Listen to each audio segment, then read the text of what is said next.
Hello. सुनाई दे रहा है सबको? अभी हम माइक को म्यूट यस सर। करके ठीक से बोल रहा था।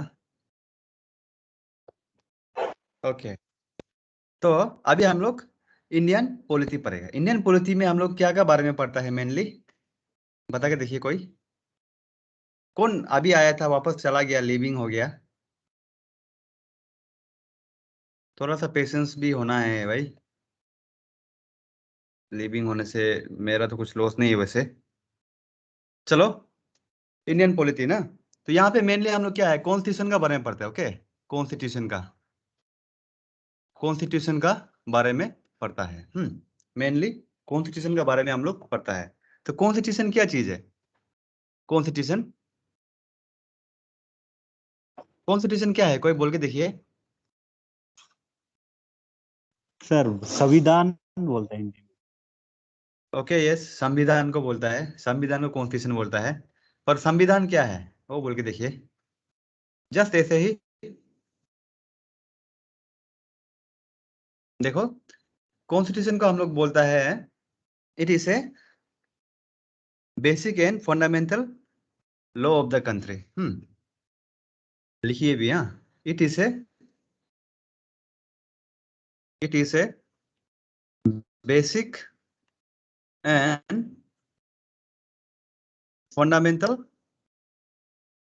Law of the country, law of the country, और लॉ ऑफ द लैंड भी बोलता है।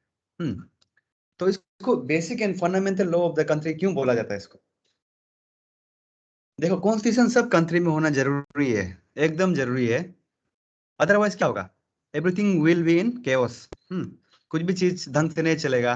कॉन्स्टिट्यूशन में क्या है, एक कंट्री को कैसा चलाना है बोलकर वो जो रूल्स एंड रेगुलेशन जो लिखा हुआ है, बेसिक रूल्स एंड रेगुलेशन, वो सब पूरा लिखा हुआ है, इसीलिए इसको बेसिक एंड फंडामेंटल लॉ बोलता है। ओके, एंड नेक्स्ट में कॉन्स्टिट्यूशन को और एक बोलता है, it is the supreme law of the land, supreme law of the land. तो देखिए, इसको supreme law of the land बोला गया है। सुप्रीम मतलब क्या होता है? सुप्रीम का मतलब क्या है, कोई बताइए हमको। What is the meaning of supreme? Highest. हाँ, हाईएस्ट ना, highest law of the land. तो इसको सुप्रीम लॉ क्यों बोला गया है? क्योंकि देखो, इसलिए इसको सुप्रीम लॉ बोला गया है कि अदर देन कॉन्स्टिट्यूशन, अलग लॉज भी है ना हम लोगों का।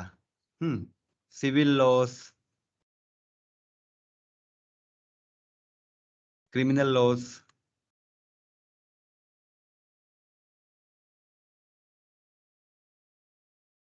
मिलिट्री लॉस, और भी बहुत सारा टाइप का लॉस है, अलग अलग टाइप का लॉ है। अभी सिविल का अंदर में भी जाएगा तो मैरिज, डाइवोर्स, प्रॉपर्टी दुनिया भर का चीज मिलेगा। क्रिमिनल का अंदर भी फिर दुनिया भर का मिलेगा, आईपीसी, सीआरपीसी, ये सब बहुत सारा लॉ है।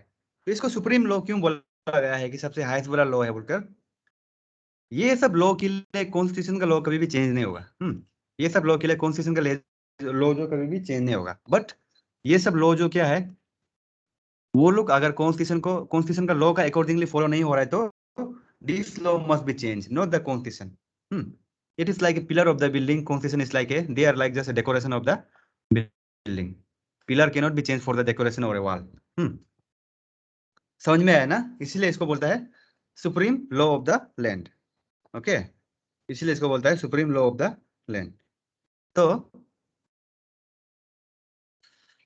नेक्स्ट में framing of Indian constitution, framing of Indian constitution, Indian constitution,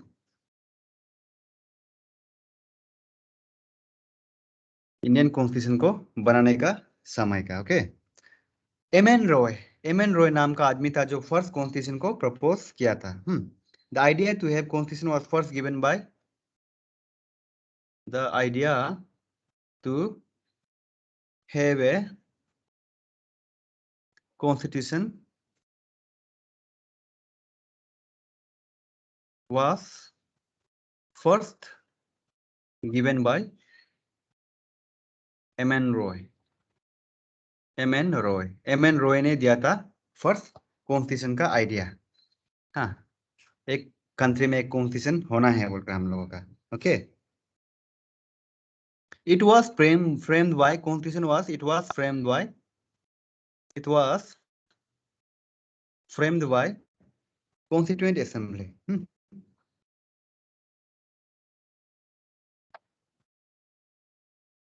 constituent assembly. देखो कॉन्स्टिट्यूएंट असेंबली वो था अभी जैसा पार्लियामेंट है ना, अभी जैसा पार्लियामेंट है, तो उस समय पार्लियामेंट नहीं था, पार्लियामेंट से पहले था ये कॉन्स्टिट्यूएंट असेंबली नाम का चीज था एक।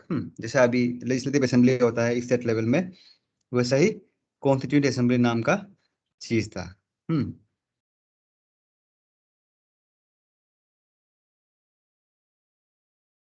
एंड देखिए यहाँ पे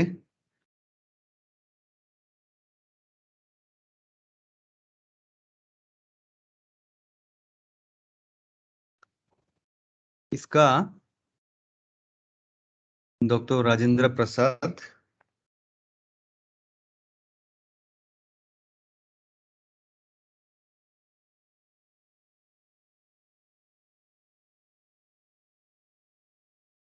was the chairman cum president of constituent assembly।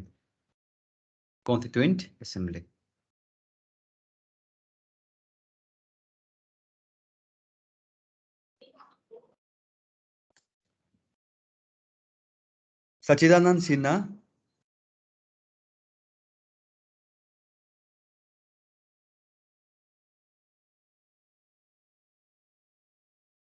was the temporary president of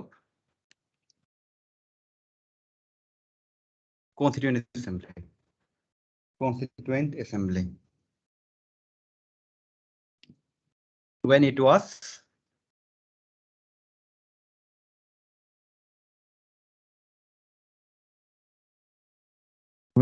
formed in 16th May 1946। 16th May 1946। असली प्रेसिडेंट तो कौन था? डॉक्टर राजेंद्र प्रसाद था, सबको मालूम है, डॉक्टर राजेंद्र प्रसाद था असली प्रेसिडेंट। बट टेम्पोररी प्रेसिडेंट था सच्चिदानंद सिन्हा। जब क्या था ये जो बना था कॉन्स्टिट्यूशन, जब नॉट कॉन्स्टिट्यूशन कॉन्स्टिट्यूएंट असेंबली जब बन रहा था। और कॉन्स्टिट्यूएंट असेंबली और ड्राफ्टिंग कमेटी में कंफ्यूज मत हो। Constituent assembly and drafting committee में कंफ्यूज नहीं होना है। लास्ट टाइम एक स्टूडेंट खुद कंफ्यूज होकर हमको बहुत परेशान किया था ड्राफ्टिंग असेंबली और उसमें, बार बार समझाने के बाद भी पूरा सब लोग समझ गया, वो नहीं मान रहा था। तो ड्राफ्टिंग कॉन्स्टिट्यूएंट असेंबली जैसे कि अभी का पार्लियामेंट जैसा है, वहां पे उस समय का जो भी इलेक्टेड मेंबर था सब लोग आएगा। लेकिन ड्राफ्टिंग कमेटी में क्या है, ड्राफ्टिंग कमेटी में वहां पे सिर्फ जो कॉन्स्टिट्यूशन लिखने वाला लोग सिर्फ था, वहां पे 7 मेंबर था। हाँ, यहाँ पे 389 मेंबर ना समथिंग, बहुत ज्यादा था कॉन्स्टिट्यूएंट असेंबली में। कॉन्स्टिट्यूएंट और कॉन्स्टिट्यूशन नाम है, इसीलिए आदमी लोग बहुत कंफ्यूज होता है। It was just like a parliament type का था, अभी का इंडिया का पार्लियामेंट एग्जिस्ट होने से पहले। इसको आप लोग स्क्रीनशॉट कर लीजिए।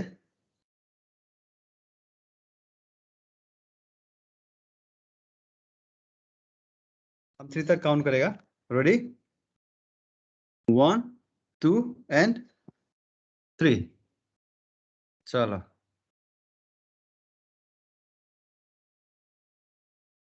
इसको मिटा रहे हैं हम।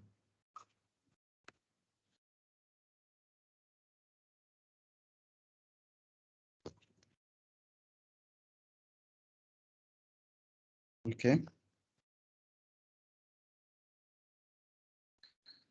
the total number of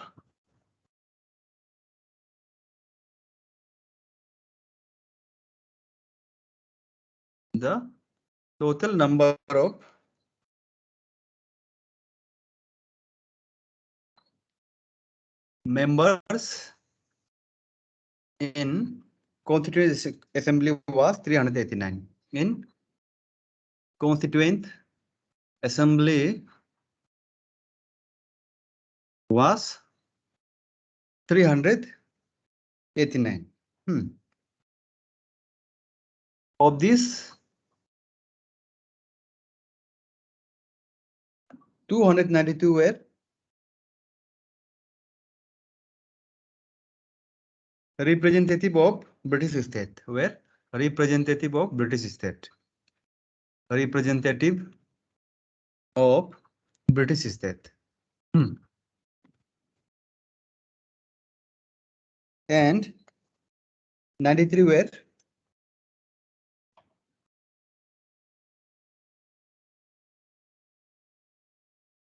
representative of princely state.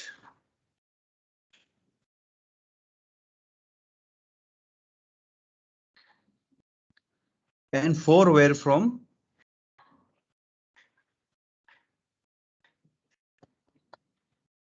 Chief Commissioner's Provisions of Delhi.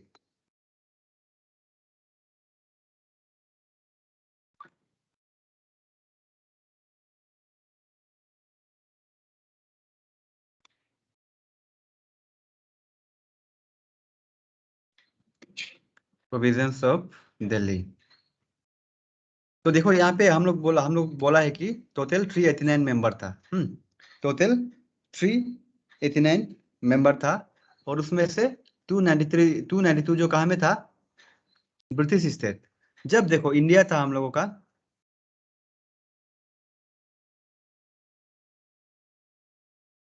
जब इंडिया था, इंडिया का पूरा 100% ब्रिटिश ने कब्जा नहीं किया था। कुछ कुछ था प्रिंसली स्टेट बोलकर, प्रिंसली स्टेट जहाँ पे जैसे कि राजपूत ये सब कुछ कुछ जगह में ये लोग दोस्ती करके, ब्रिटिश लोग से दोस्ती करके वो लोग अपना जगह को खुद से रूल कर रहा था। तो वैसा स्टेट को क्या बोल रहा था? प्रिंसली स्टेट बोल रहा था। एंड अदर देन दिस, ये बाकी सब में क्या था? ब्रिटिश लोग रूल कर रहा था। कुछ कुछ प्रिंसली स्टेट को छोड़ के। तो जितना भी ब्रिटिश का एरिया का अंदर में था, वहां से कितना मेंबर आया है? 292 मेंबर आया है। और जो लोग प्रिंसली स्टेट था, अलग राजा का अंदर में था, वहां से 93 मेंबर्स आया था। ये जब बनाया गया था। Okay,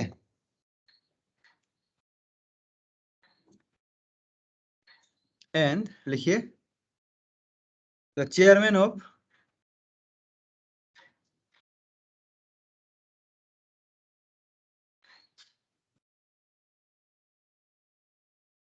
drafting committee was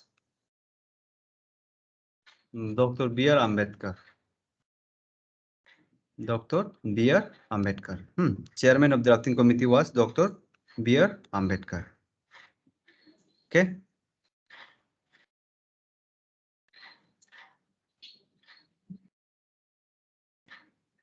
drafting committee मतलब जो लोग लिखा है कॉन्स्टिट्यूशन को, जो लोग कॉन्स्टिट्यूशन को लिखा है, they are the drafting committee का member.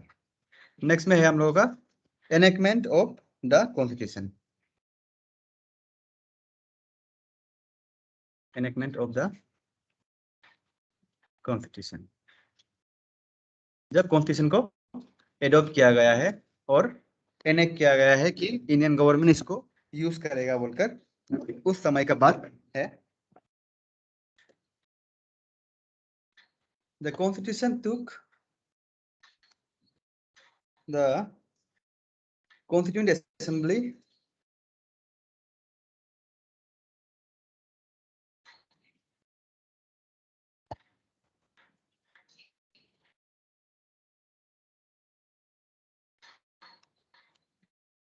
took 2 years 11 months and 18 days to complete the constitution,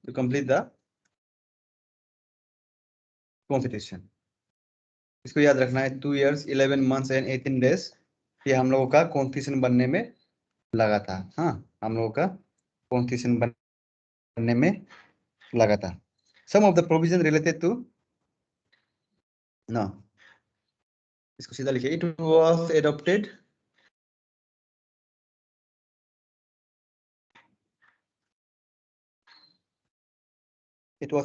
on 26 November 1949. Adopted on 26 November 1949. 26 नवंबर 1949 में इसको एडॉप्ट किया गया था। और उस समय में क्या क्या था उसका अंदर में? इट कंटेन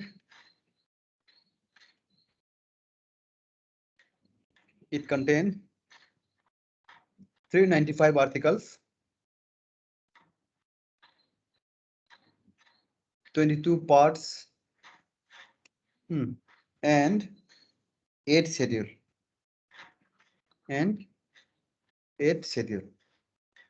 जब कॉन्स्टिट्यूशन बना था तो उसमें ये चीज था। आर्टिकल 395 आर्टिकल था, 22 पार्ट में डिवाइडेड था और 8 शेड्यूल्स था। तो ये 26 नवंबर 1949 में इसको इनेक्ट किया गया था, एडॉप्ट किया गया था।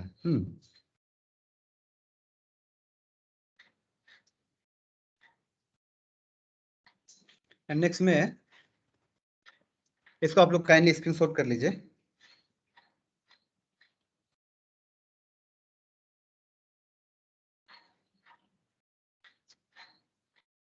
हम 3 तक काउंट करेगा, इसके बाद आई विल एज्यूम कि सबने स्क्रीनशॉट कर लिया। रेडी? 1 2 एंड 3। चलो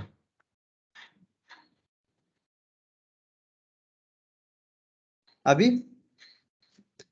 इंटरिम गवर्नमेंट, जब वो टेम्पोरेरीली वो लोग गवर्नमेंट बनाया था कॉन्स्टिट्यूएंट असेंबली ने, उसमें कौन कौन जो क्या क्या पोस्ट होल्ड करता था उसका बारे में हम लोग थोड़ा सा जानेगा। Interim government 1946। मेंबर्स कौन कौन सा पोर्टफोलियो होल्ड करता था? सॉरी,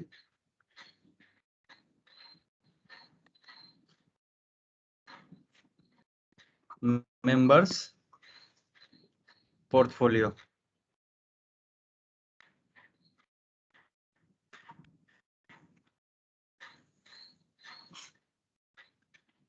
जवाहरलाल नेहरू वो था, जवाहरलाल नेहरू था। उस समय में प्राइम मिनिस्टर नहीं था, उस समय में external affairs and Commonwealth relation minister था। ओके, उसका पोर्टफोलियो था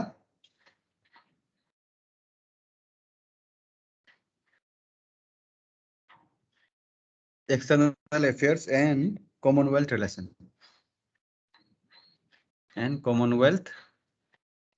relation okay.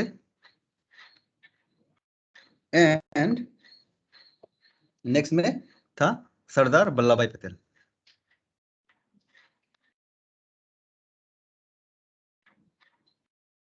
Sardar Vallabh Bhai Patel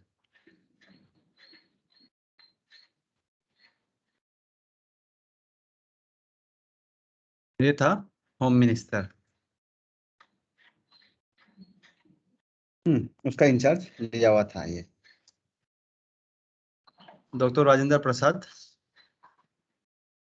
just wait a second ना, it is taking too much time to write all this things.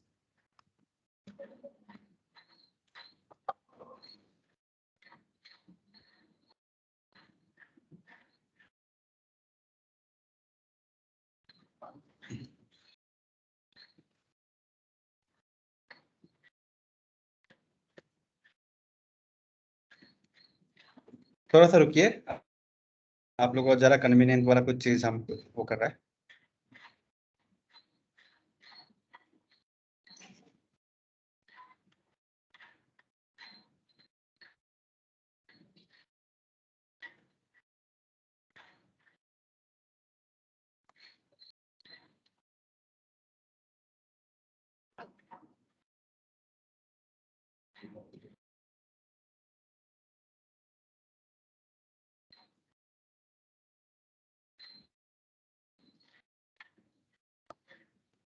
चलो इसको लिख लेगा और इसके बाद हम लोग वो कन्वीनियंसी का हिसाब से देखते हैं। तब ये होम डिपार्टमेंट संभाल रहा था। ओके, होम डिपार्टमेंट संभाल रहा था सरदार वल्लभ भाई पटेल। डॉक्टर राजेंद्र प्रसाद डॉक्टर राजेंद्र प्रसाद, वो जो क्या संभाल रहा था, food and agriculture, food and agriculture इसको संभाल रहा था। Okay, and C Rajagopalachari, education and art को, सी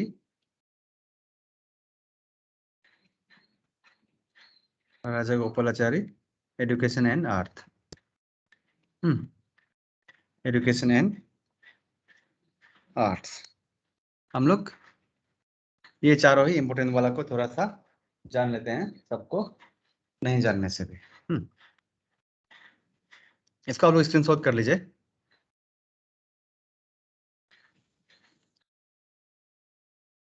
Now we will move on to different mode of study.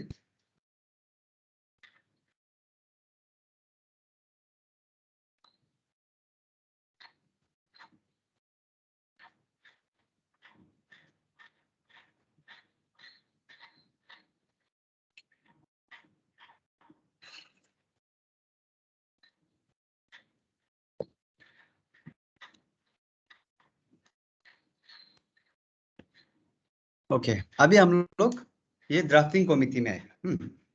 अभी हम लोग क्या आएगा, ड्राफ्टिंग कमेटी में आएगा। ये दिखाई दे रहा है सब लोग? Yes sir. ओके,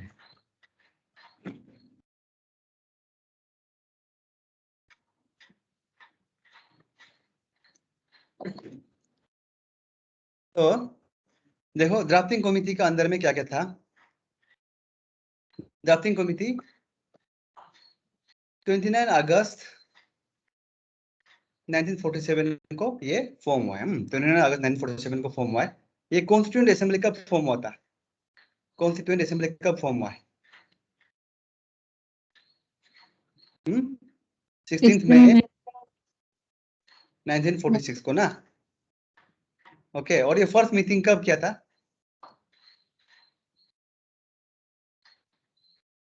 नवंबर कब किया था?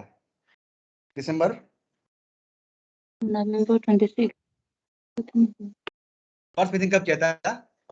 ढूंढ के हमको बताओ। हाँ, ओके, आप लोग होमवर्क भी उस दिन भी दिया था, 2 बार दिया था, नहीं करता है। ओके, होमवर्क करना है। हाँ, होमवर्क नहीं करने से, आप लोग होमवर्क नहीं करने से मेरा कुछ लॉस नहीं है। हाँ, हमें होमवर्क करना है। चलो, दिस कमिटी है 7 मेंबर्स। ये कमिटी का कितना था? 7 मेंबर्स था। ओके, 7 मेंबर्स था। तो उसका चेयरमैन था doctor B R Ambedkar. Doctor B R Ambedkar, ये जो पहले भी बताया था ना हम। ओके, तो मिस्टर सादुल्ला, ये था हम लोगों का क्या था? It was the loan member in the drafting committee from the north eastern region. North eastern region का ड्राफ्टिंग कमिटी में, not in constituent assembly, drafting committee में ये जो लोन मेंबर था। हाँ, चलो, और बाद में क्या बोर्डोलो है, ये सब जो वो लोग जो उसका मेंबर था, कॉन्स्टिट्यूएंट असेंबली का मेंबर था। हाँ, इससे कंफ्यूज मत हो, कॉन्स्टिट्यूएंट असेंबली का मेंबर था। But it was a he was a Mr. Sadullah was a member of a what drafting committee. Okay, इसको आप स्क्रीनशॉट कर लीजिए, हम 3 तक काउंट करेगा। Ready, 1 2 and 3। चलो, एंड नेक्स्ट में important committees. Okay, important committees, committees of fundamental wait, committees of fundamental rights, वो सरदार वल्लभ भाई पटेल का हाथ में था। ये इस बार क्या है, इस बार कमिटी भी बहुत सारा आया ना, कमिटी बहुत सारा आया है, तो इसीलिए कमिटी लोग को भी थोड़ा सा देख लीजिए। कमिटी लोग को थोड़ा सा देख लीजिए। कमिटी ऑफ फंडामेंटल राइट्स, ये जो सरदार वल्लभ भाई पटेल का अंदर था। Union power committee, union power committee ये जो जवाहरलाल नेहरू का अंदर था। हाँ, union power committee. And union constitution committee, ये भी जवाहरलाल नेहरू का अंदर था। Okay, and provisional constitutional committee, union मतलब क्या है, सेंट्रल लेवल का, प्रोविजनल मतलब स्टेट लेवल का, वैसे मान लीजिए, उसका सरदार वल्लभ भाई पटेल था। ओके, स्टीयरिंग कमिटी, यहाँ पे steering committee, wait, it is written K M Munshi here, but इसका doctor Rajendra Prasad, doctor Rajendra Prasad. Doctor Rajendra Prasad था स्टीयरिंग कमेटी का चेयरमैन। डॉक्टर राजेंद्र प्रसाद था। स्टीयरिंग कमेटी मतलब कैसा चल रहा है कैसा नहीं चल रहा है वो सबको देखने के लिए। Okay. And finally, the competition for independent India was ready on 26 November 1949. 26 नवंबर 1949 को क्या हो गया, कॉन्स्टिट्यूशन को हम लोग एडॉप्ट एंड एनेक्ट कर लिया था ना, एडॉप्ट कर लिया था। ये डेट लोग को भी आप लोग याद रखना है। With the signature of the president, the Constitution of India was enacted, passed and adopted. Some of the provisions come into force immediately, such as election, citizenship election, provisional department, provisional parliament, etc. On 26 January 1950, the entire Constitution of India came into force. 26 जनवरी को क्या बोलता है इसको? Republic day. Yes, it is a Republic Day. ये जो है Republic day. Okay, तो कितना पार्ट था और हम बता दिया था, 8 शेड्यूल था और 395 आर्टिकल्स था ना। और करेंटली इंडिया का 25 पार्ट है, 12 शेड्यूल है एंड 470 का आसपास, 470 का आसपास आर्टिकल है। ओके, तो इसको आप लोग स्क्रीनशॉट कर लीजिए। I will count till 3, 1, 2 and 3। चलो, एंड नेक्स्ट अभी हम लोग पढ़ेगा sources of Indian constitution. Sources of Indian constitution देखो, जब कॉन्स्टिट्यूशन ऑफ इंडिया बन रहा था, कब बना था, कब बना था? अभी भी हम लोग पढ़ा था, बताइए, टेल मी द डेट। 26 नवंबर 1949। 1949। और when it came into the force? 26 जनवरी 1950। 1950। हाँ, तो ये दोनों डेट काफी इंपोर्टेंट है, इसको याद रखना है। ओके, तब यहाँ पे देखो, जब 1949 में जब ये कॉन्स्टिट्यूशन हम लोग एडॉप्ट किया है, या जब इंडिया इंडिपेंडेंट हुआ 1947 में, तब से जब से ये बनना शुरू हुआ है, तो क्या आपको लगता है कोई भी अलग कंट्री के पास कॉन्स्टिट्यूशन नहीं था होगा बोलकर? होगा ना, नहीं होगा? इंडिया देश तो काफी अच्छा वाला देश है ना, अभी तक भी कंट्री आगे वाला। Already many other countries already had a what different type of constitution in their own country. England का अपना कॉन्स्टिट्यूशन था, दो it runs on convention and consensus, लिखा हुआ तो नहीं है। यूएसए का था अपना, बहुत सारे कंट्रीज का अपना था, आयरलैंड लोग का, ऑस्ट्रेलिया लोग का, जो अभी के डेवलप कंट्रीज है, कनाडा, ये सब, जर्मनी, रशिया। तब इंडिया लोग ने क्या किया है, अपना कॉन्स्टिट्यूशन को लिखने से पहले what they did is they studied what all the constitution that is available on the planet earth।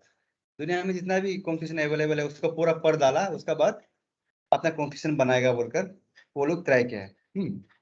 और हर चीज जो क्या है अलग अलग, देखो यहाँ पे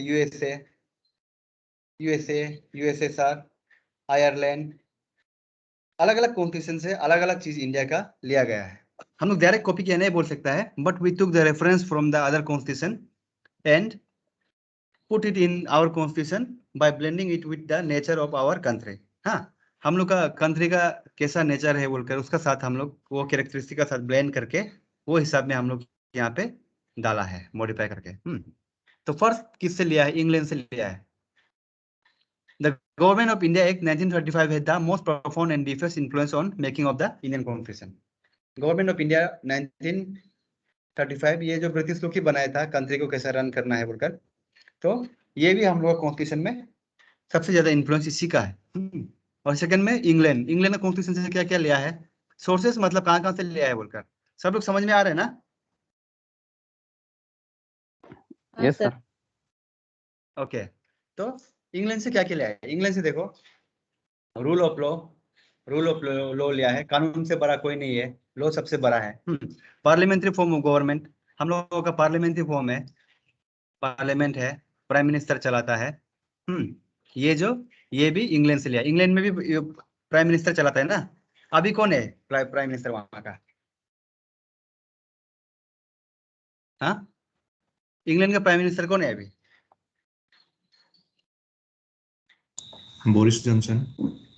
यस, वो जो बाल को जो कभी भी ठीक नहीं करता ना, वो आदमी। और इंडिया का कौन है? अपना मोदी जी ना। तो देखिए, ये parliamentary form of the government ये भी कहा इंग्लैंड से लिया है। Presidential form of government USA का जैसा फॉलो नहीं करता इंडिया जो। तो लॉ मेकिंग प्रोसीजर पहले बिल पास होता है ये सब, इसका बाद डिबेट एंड डिस्कशन होने का बाद में वोटिंग होने का बाद में प्रेसिडेंट साइन करता है। ये सब चीज भी लॉ मेकिंग प्रोसीजर भी कहाँ से? वहीं से, इंग्लैंड से लिया है। ओके। एंड नेक्स्ट में कमिटी सिस्टम, हर एक चीज के लिए कमिटी बनाता है। कुछ काम करना है बोलने से फर्स्ट कमिटी बनाता है। कमिटी क्यों बनाना पड़ता है? Because if you are assign to some work, जैसे कि अभी हमको ये सपोज ये करना है, लेट्स से कि हम लोगों को अभी एक घर बनाना है। हाँ, हम लोगों को एक घर बनाना है, तो हम लोग इसको कम्युनिटी बनाने से बहुत बेहतर होगा। ओके। क्योंकि क्यों बनाना पड़ेगा? क्योंकि किसी को बोलेगा ये रूफ को टीना लेके आओ, टीना मैनेज करो बोलेगा। किसी को बोलेगा लेबर मैनेज करो। और किसी को बोलेगा ये फ्लोरिंग का सामान लेके आओ ना, इसको मैनेज करो। किसी को फाइनेंस को मैनेज करो बोलकर। तो इसीलिए हर चीज के लिए क्या है, कमिटी बनाना पड़ता है। जब बड़ा काम करना पड़ता है, इसीलिए कमिटी सिस्टम होता है, और ये इंग्लैंड से ले गया है। और पार्लियामेंट्री प्रिविलेजेस मतलब पार्लियामेंट में जो फैसिलिटी होता है, गाड़ी बंगला का फैसिलिटी को नहीं बोल रहा है। जैसे कि पार्लियामेंटेरियन लोग को, एमपी लोग को क्या है, वो सिविल कोर्ट में सिविल केसेस में वो लोग को जेल नहीं ले जा सकता है अगर वो लोग का पार्लियामेंट का सेशन चल रहा है बोलने से। और पार्लियामेंट में कुछ भी डिबेट डिस्कशन में कुछ भी बोलने के लिए उसको बाहर में, तुमको हम बाहर में देख लेगा, रुको, वो सब नहीं बोल सकता है। ओके। कोर्ट में केस नहीं कर सकता है पार्लियामेंट में कुछ भी बोलने के लिए। तो ये सब चीज भी हम लोग का कहाँ से लिया है? इंग्लैंड से लिया है।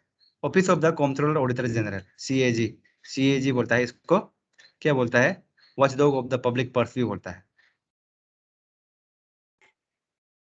वॉचडॉग ऑफ द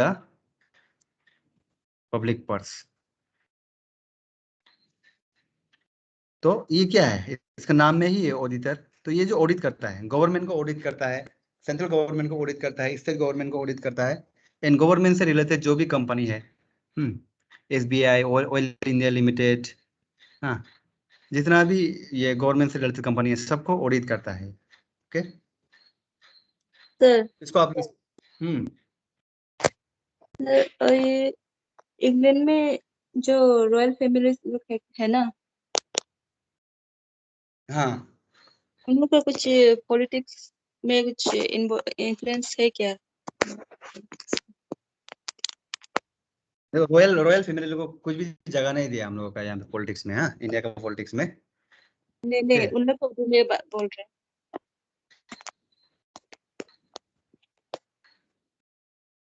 अब तो क्वेश्चन क्या है? नहीं, उधर का ही बात कर रहे हैं हम सर। वहाँ में कुछ उनका चलता है क्या? ये क्वीन ऑफ इंग्लैंड का बोल रहा है। हाँ, हाँ, क्वीन ऑफ इंग्लैंड का वो भी प्रेसिडेंट का जैसा काम करता है यहाँ पे। नॉमिनली बोलने से कॉन्स्टिट्यूशनल हेड तो क्वीन ही है उन लोगों का। Queen is the most powerful what call personality in the England. तो हर चीज पेपर में in the name of the queen ही होता है। तो रॉयल का बहुत बड़ा हाथ है। इलेक्शन प्रोसीजर ये सब में पॉलिटिकली इतना इन्वॉल्व तो नहीं रहता है बोलता है, बट नॉमिनल हेड तो क्वीन ही है। चलो नेक्स्ट में हम लोग का यूएसए। या वो समझ में आया ना? हाँ सर। यूएसए से क्या क्या लिया है?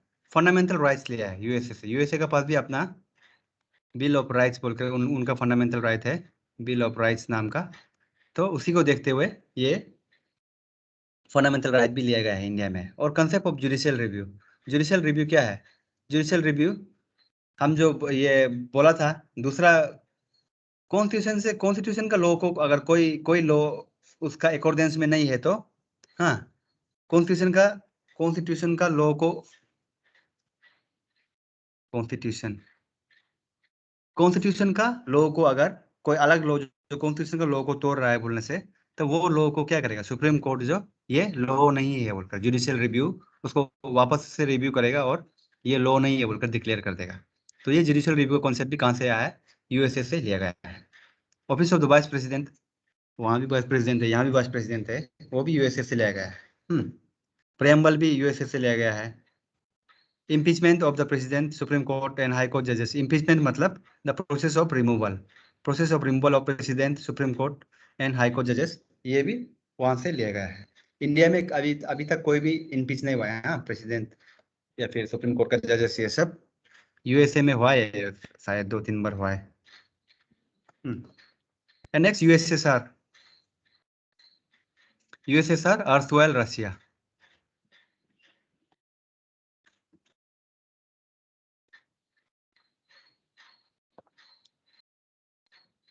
अर्सवाइल USSR, modern name Russia.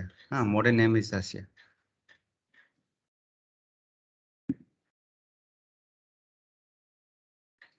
Erstwhile USSR, तो उसका मॉडर्न नेम रशिया है। तो वहां से कौन से फंडामेंटल ड्यूटीज ये भी कहाँ है, रशिया से लिया गया है, पहले यूएसएसआर से। And ideals of social and economic justice, ये भी यहाँ से ही लिया गया है। ओके, और आयरलैंड से क्या क्या लिया है, DPSP, directive principle of state policy, ये सब एक एक को हम लोग फंडामेंटल राइट्स क्या है, डीपीएसपी क्या है, राज्यसभा लोकसभा, ये सब क्या होता है, हम लोग एक एक को आगे पढ़ने वाला है। And nomination of members to Rajya Sabha का नॉमिनेशन, राज्यसभा का कैसा होता है, इलेक्शन, नॉमिनेशन, ये सब प्रेसिडेंट भी नॉमिनेट करता है और इनडायरेक्ट इलेक्शन होता है, ये भी आयरलैंड से लिया गया है ये स्टाइल भी। एंड इलेक्शन का, प्रेसिडेंट का इलेक्शन भी जो होता है थ्रू द इलेक्टोरल कॉलेज, ये भी यहीं से लिया गया है।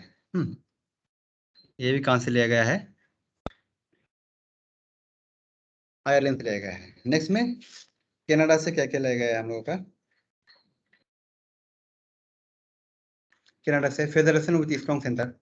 फेडरेशन विद स्ट्रॉन्ग सेंटर मतलब, फेडरेशन विद स्ट्रॉन्ग सेंटर का मतलब है कि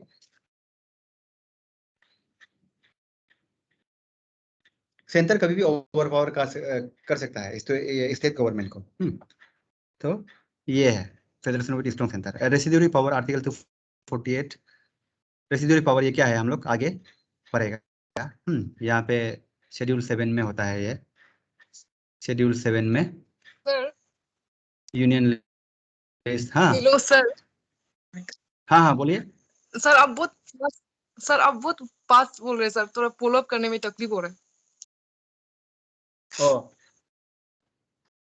हम जो बहुत बैठा,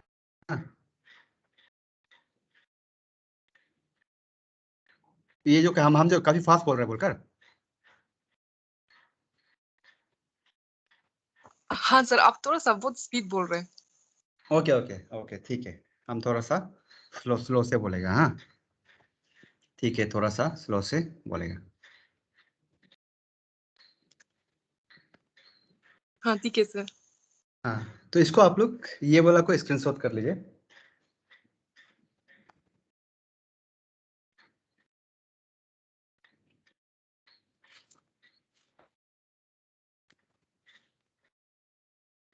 हो गया ना, चलो। इसमें जापान से क्या लिया है हम लोग, जापान से ये लिया है procedure establish by law. Japan से लिया गया हम लोग procedure establish by law. Procedure establish by law article 21 का राइट टू लाइफ का अंदर में है।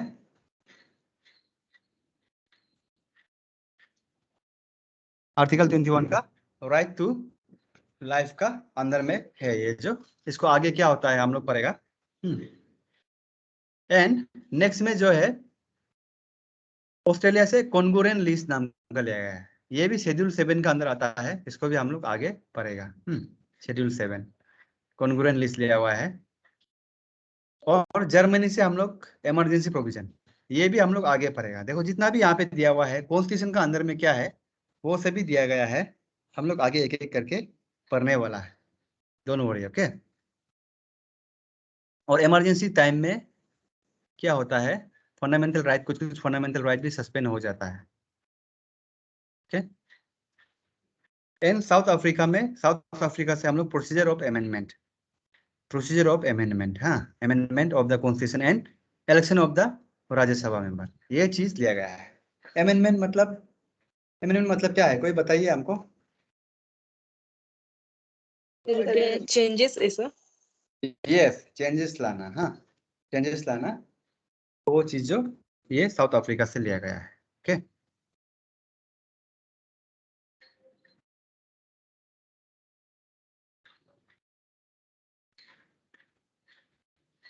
वेट,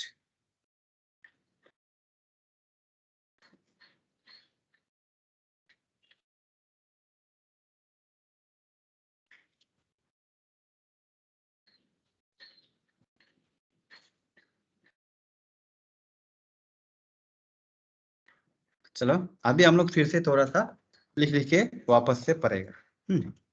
वापस से थोड़ा सा हम लोग लिख लिख के पढ़ेगा।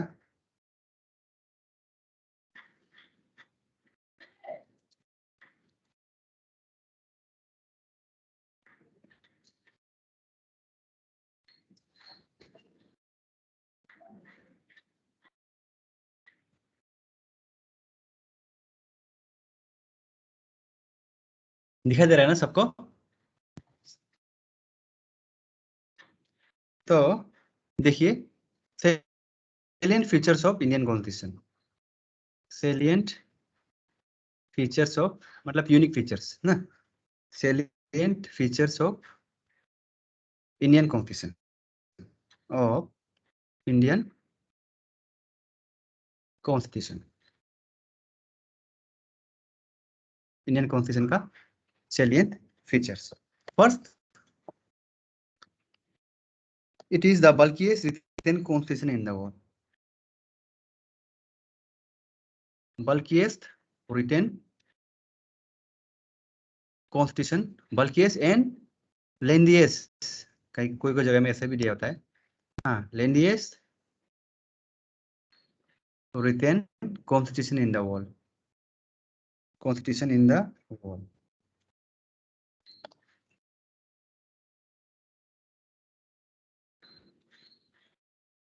इंडिया का जितना लंबा कॉन्स्टिट्यूशन कोई भी कंट्री का नहीं है बोला है, हाँ, लिख के रखा हुआ है, इंडिया का सबसे लंबा है। एंड नेक्स्ट में है हम लोगों का कॉम्बिनेशन ऑफ, इसको कॉम्बिनेशन मत लिखिए, blend of rigidity and flexibility, blend of rigidity and flexibility, blend of rigidity and flexibility। इसका मतलब ये है कि कॉन्स्टिट्यूशन का, जैसे हम लोग आगे में अमेंडमेंट बोला था, अमेंडमेंट मतलब चेंजेस लाना, तो कॉन्स्टिट्यूशन का कुछ कुछ जगह में चेंजेस लाना बहुत तकलीफ है, तो वो रिजिड है, और कुछ कुछ जगह में चेंजेस लाने के लिए बहुत इजी है, तो वो जो फ्लेक्सिबल है। इसीलिए यहाँ पे हम लोग कॉन्स्टिट्यूशन में चेंजेस लाने के लिए कुछ कुछ जगह में इजी है और कुछ कुछ जगह में क्या है, हार्ड है, इसीलिए इसको बोला गया है blend of rigidity and flexibility. And next में federal system with a unitary bias, federal system, handwriting समझ में नहीं हमसे पूछिए, बोला वाला भी जरा स्पीड ऐसा होने से बोलिए, हाँ, आगे में अच्छा लगा आप लोग बोला है, federal system with a unitary bias, with a unitary bias, federal system with a unitary बायस।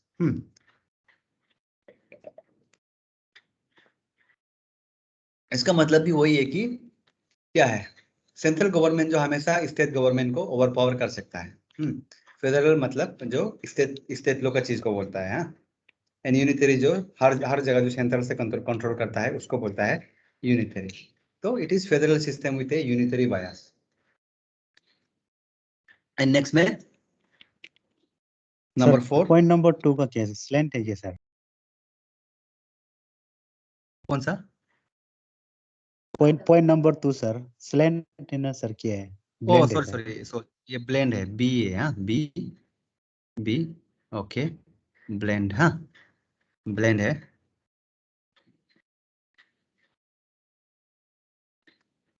हाँ ऐसा समझ में नहीं आने से आप लोग पूछिए। हाँ ये नहीं तेरी, ये जो है ब्लेंड है। एंड नेक्स्ट है हम लोगों का फंडामेंटल राइट एंड ड्यूटीज। ये हम लोग आगे पढ़ने वाला है। Fundamental basic rights, fundamental rights भी होता है एंड फंडामेंटल ड्यूटीज भी होता है हम लोगों का। आगे एक एक को पूरा डिटेल से हम लोग पढ़ने वाला है। 1 2 3 4। नेक्स्ट में है 5 DPSP, directive principle of state policy. इसको सीधा डीपीएसपी सिर्फ लिखिए अभी के लिए।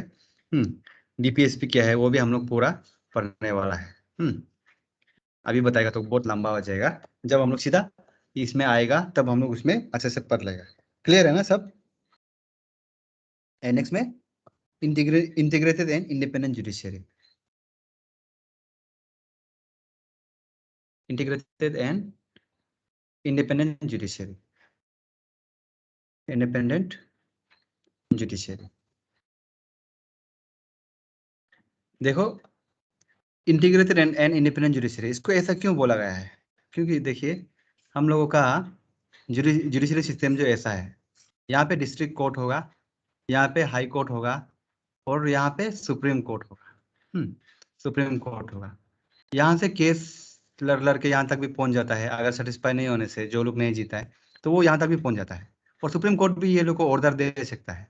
तो ये कैसा है? ये लोग एक दूसरे में इंटीग्रेटेड है।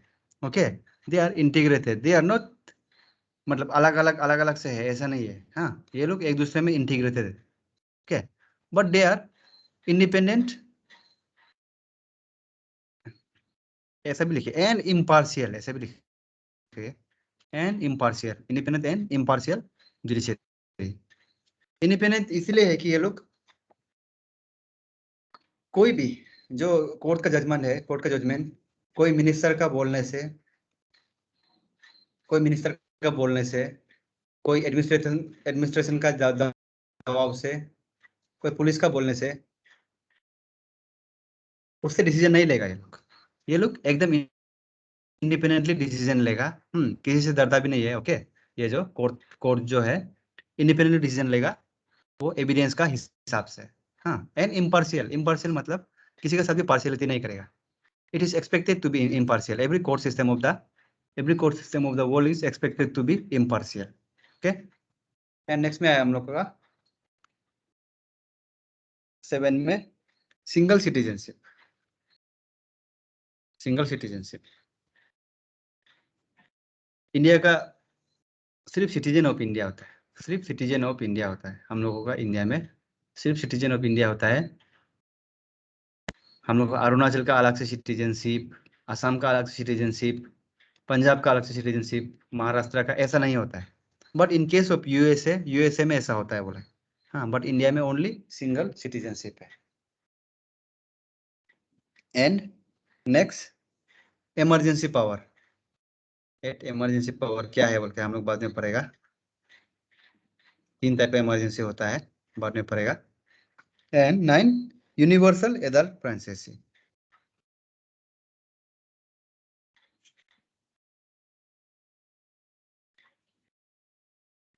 इसका मतलब क्या है? यूनिवर्सल एडल्ट प्रिंसेसी का मतलब कोई बोल के देखो ऐसे ही, ये तो बचपन में भी सुना होगा बहुत। Voting rights after 18 years. हाँ, जो कोई भी 18 इयर्स का ऊपर हो गया, हम लोग का इंडिया में क्या होता है, एडल्ट मतलब 18 इयर्स, 18 प्लस ना, जो भी 18 इयर्स के ऊपर हो गया वो जो universally eligible for voting, voting के लिए वो जो एलिजिबल हो जाता है।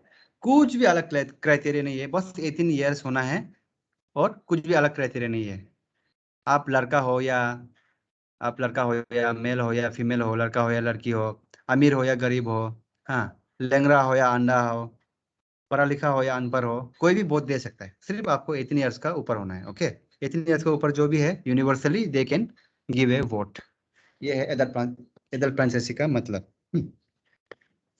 तो इसको आप लोग स्क्रीनशॉट कर लीजिए।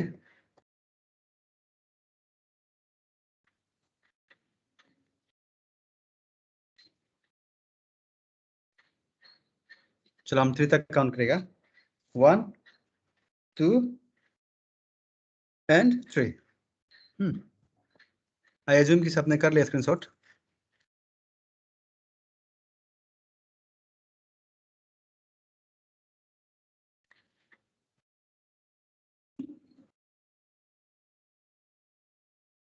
चलो अभी हम लोग इंपोर्टेंट आर्टिकल्स पढ़ेगा। देखो हम लोग का 470 प्लस आर्टिकल है बोले, हम लोग सब आर्टिकल को तो नहीं पढ़ेगा बट इंपोर्टेंट आर्टिकल्स को पढ़ेगा। हाँ, important articles, important articles.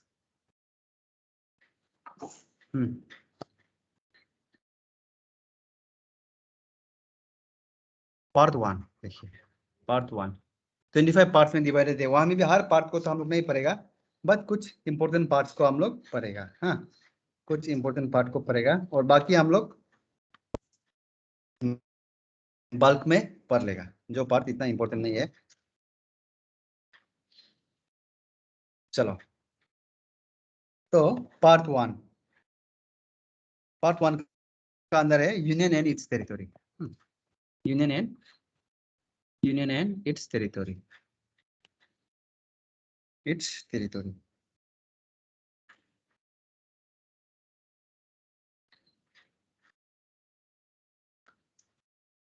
Union के बारे में और इंडिया के टेरिटरी के बारे में, कैसा कैसा टेरिटरी को एक्वायर कर सकता है, कैसा कैसा ये स्टेट को बड़ा करना है, छोटा करना है, ये सब जो पूरा इसका अंदर में लिखा हुआ है। आर्टिकल 1 to 4, आर्टिकल 1 से लेकर 4 तक, article 1 to 4।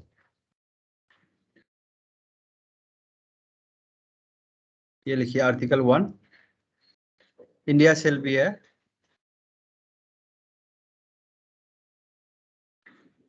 India shall be है union of state, union of state. India जो यूनियन ऑफ स्टेट है। ओके, ये आर्टिकल का अंदर में लिखा हुआ है जस्ट। एंड नंबर 2, ये सब आर्टिकल है। हाँ, admission and establishment of new state,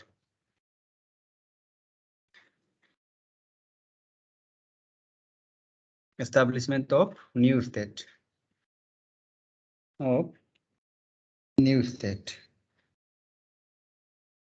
and 3 में boundary parliaments are empowered with reorganization of state,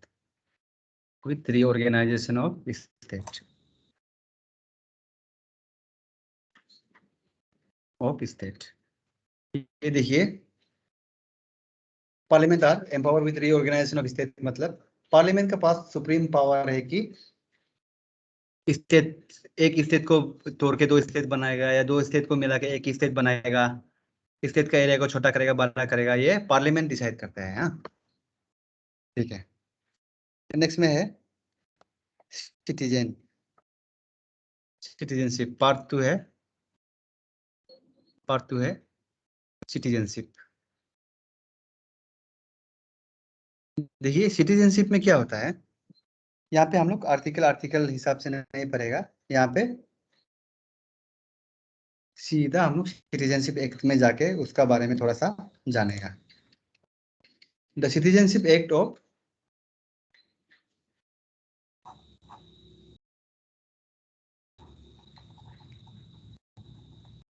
1955 prescribes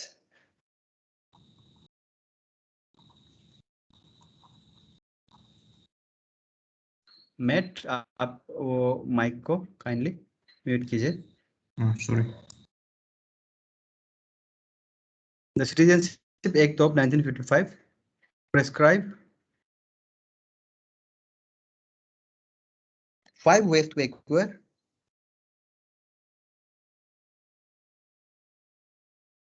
to acquire citizenship of India,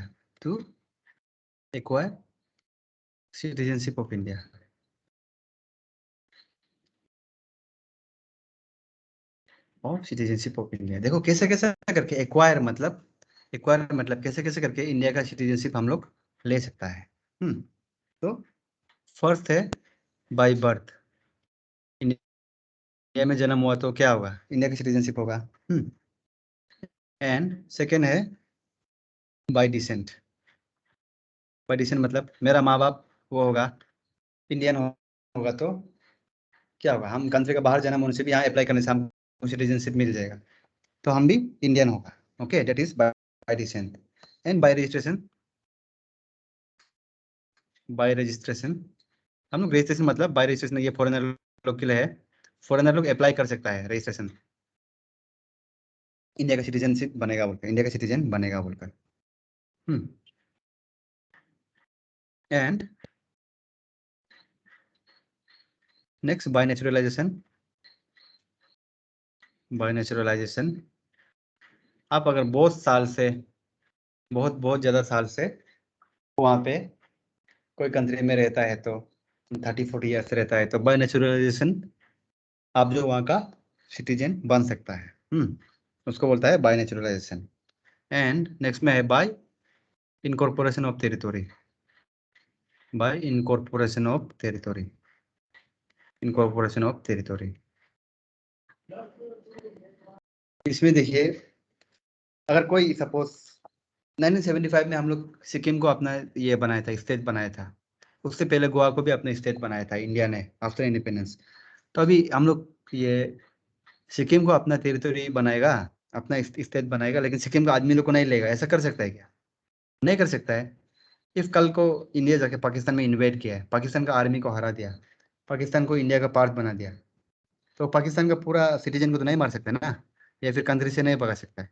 India must accept the what citizens of Pakistan as the citizen of India if India is invaded in the, हाँ invade करके अगर जीत लिया बोलने से पाकिस्तान को, not only Pakistan कोई भी country को, तो इसलिए बाय इनकॉर्पोरेशन ऑफ टेरिटोरी उनका जगह को ले लिया, मतलब उनका आदमी को भी सिटीजन देना पड़ेगा।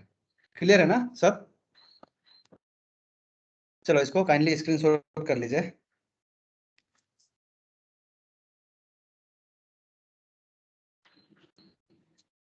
चलो हम 3 तक काउंट करेगा, 1 2 एंड 3। चलो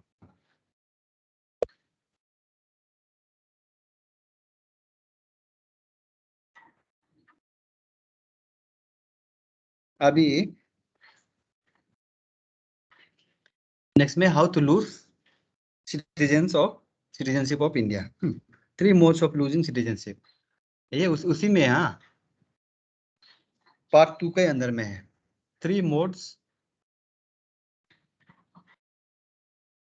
of losing citizenship, 3 modes of losing citizenship. First है by renunciation, by renunciation, second by termination,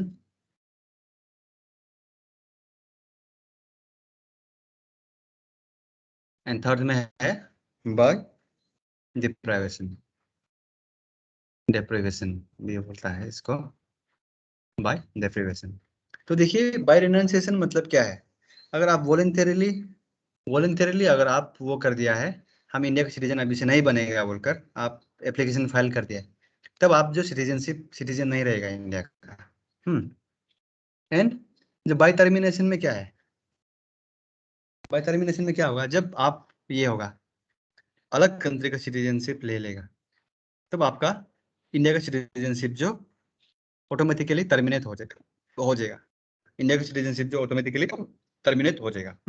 next में बाय डिप्रिवेशन, अगर आप फ्रॉड करके लिया है इंडिया का सिटीजनशिप, या फिर बहुत ये दुश्मन जब वार, अगर इंडिया वार में होने से दुश्मन का साथ आप इलीगल इंफॉर्मेशन एक्सचेंज कर रहा है, तब क्या होगा, गवर्नमेंट आपसे आपका सिटीजनशिप छीन ले and you will be deprived from the citizenship of India.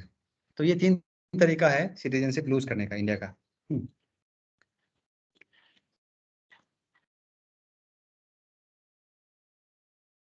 अभी नेक्स्ट में हम लोगों का पार्ट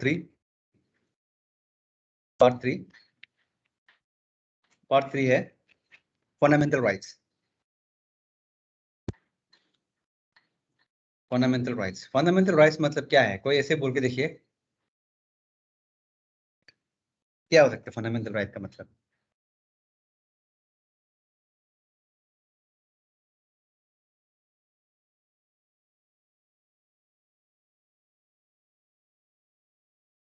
हेलो, फंडामेंटल मतलब क्या है?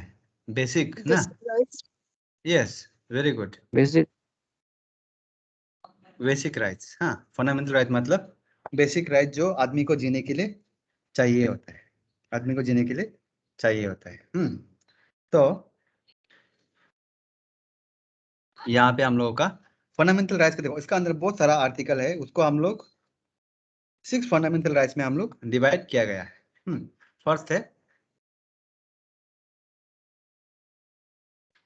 Right to equality, rights to equality. सबको इक्वली होना है, उनका इक्वलिटी, सब बराबर होना है।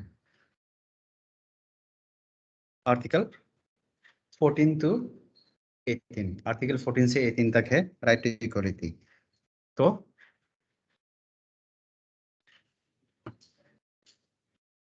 ये सब आर्टिकल का नाम है। आर्टिकल 14 में है equality before law, equality before law. इसका मतलब क्या है?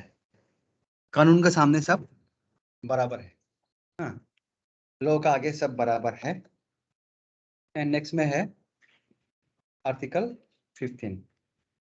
आर्टिकल 15 में है prohibition of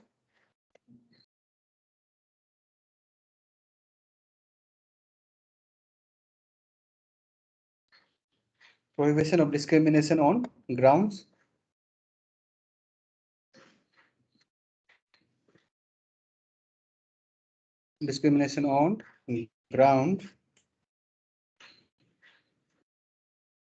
grounds of religion, race, caste, sex और place of birth,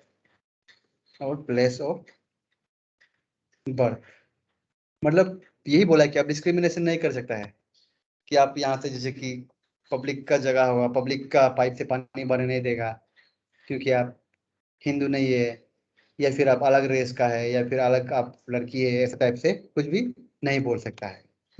ये सब चीज में डिस्क्रिमिनेशन नहीं कर सकता है, यही बोला गया है। नेक्स्ट में article 16 equality of opportunity in method of public employment, equality of opportunity in method of public employment,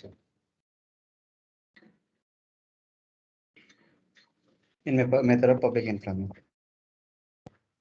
तो देखिए, इक्वलिटी ऑफ अपॉर्चुनिटी होना चाहिए बोलकर पब्लिक एम्प्लॉयमेंट में, मतलब गवर्नमेंट जॉब में। इसका मतलब क्या है? सबको मेरिट लिस्ट का हिसाब से एंट्रेंस एग्जाम देके मिलना चाहिए। अभी आप लोग भी देखिए, जैसे कि एंट्रेंस एग्जाम के लिए पढ़ रहा है, तो एंट्रेंस एग्जाम के लिए पढ़ रहा है, आप लोग जितना भी क्लास अटेंड कर रहे हैं, सबका अंदर एक होप है कि हम अच्छे से परफॉर्म करने से हमको ये पर्टिकुलर जॉब या पर्टिकुलर सर्विस मिलेगा। तो आपको भी होप है, आपका सामने वाला को भी होप है, जितना भी सपोज अभी जो क्लास अटेंड कर रहा है सबको होप है।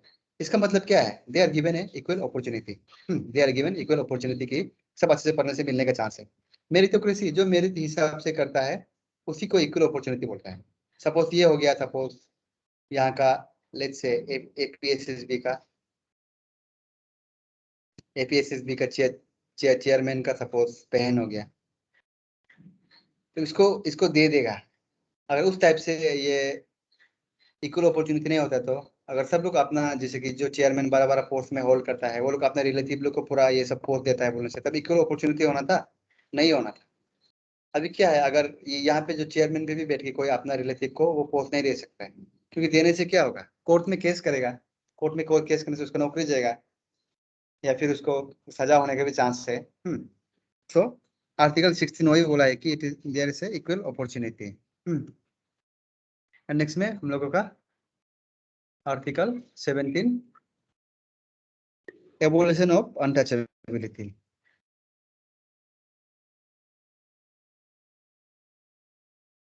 Abolition of untouchability. अनटचेबिलिटी क्या है? कोई बोल के देखो तो।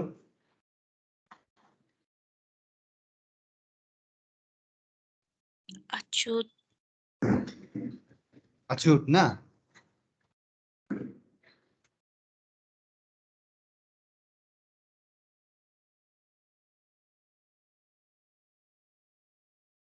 पहले जमाना में बहुत होता था ना अछूत ये सब, तब उनको इक्वली ट्रीट नहीं किया जाता था। उनका घर में खाना पानी भी पीने के लिए नहीं मानता था। कोई कोई लोग तो यहाँ है कि वो लोग जहाँ बैठा है वहां पे भी नहीं बैठेगा, उस टाइप का बोल रहा था। तो ये सबको ये क्या करना है बोलकर इट शुड बी एबोलिश। तो आर्टिकल 17 का अंदर में एबोलिशन ऑफ अनटचेबिलिटी ये दिया गया है। नेक्स्ट में एबोलिशन ऑफ टाइटल्स। आर्टिकल 18 में है एबोलिशन ऑफ टाइटल्स।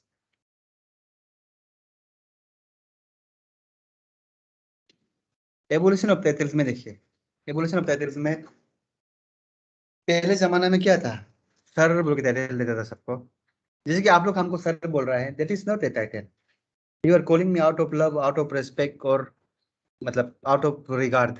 हाँ, इसलिए आप लोग हमको सर बुला रहे हैं, लेकिन मेरा टाइटल तो सर बोल के नहीं है ना। बट ब्रिटेन में क्या होता है कि सर बोल के टाइटल भी होता है। सर उनको बोलता है जो नाइट रैंक का होल्डर होता है, उनको वो लोग सर बोलता है। नाइट्स मालूम है ना, पहले जमाना का ये वॉरियर्स होता था नाइट्स। हाँ,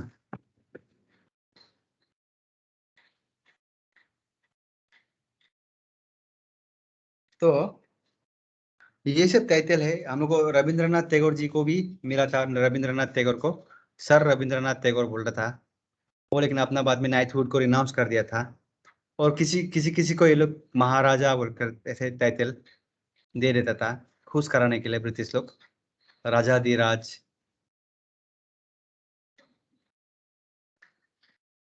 राय बहादुर।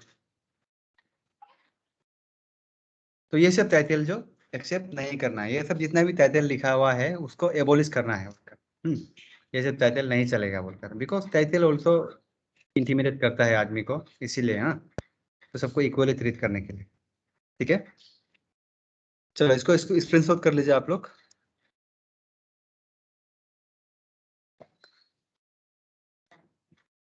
हम 3 तक काउंट करेगा, 1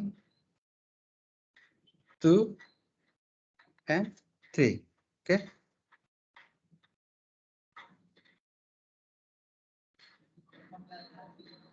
चलो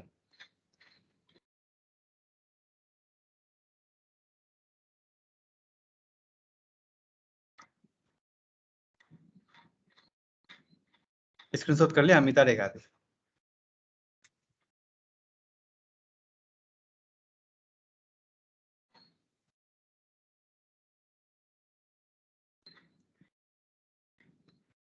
अभी नेक्स्ट में हम लोगों का right to freedom. Right to freedom ये भी पार्ट 3 के अंदर में है, फंडामेंटल राइट्स का ही अंदर में है, राइट टू फ्रीडम। देखिए राइट टू फ्रीडम का अंदर, राइट टू फ्रीडम के अंदर हम लोग आर्टिकल 19 से आर्टिकल 22 तक है। आर्टिकल 19 से आर्टिकल 22 तक है राइट टू फ्रीडम के अंदर। तो आर्टिकल 19, आर्टिकल 19 में लिखिए protection of certain rights regarding speech and expression।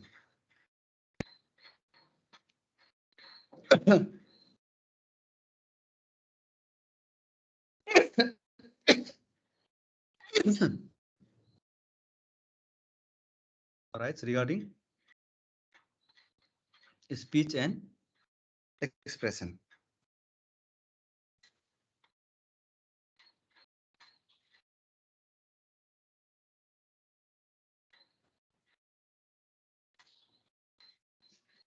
And next में हम लोगों का article 20।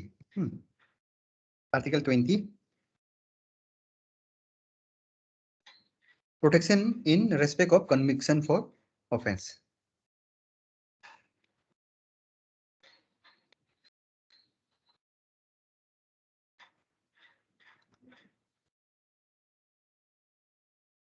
in respect of conviction for offense।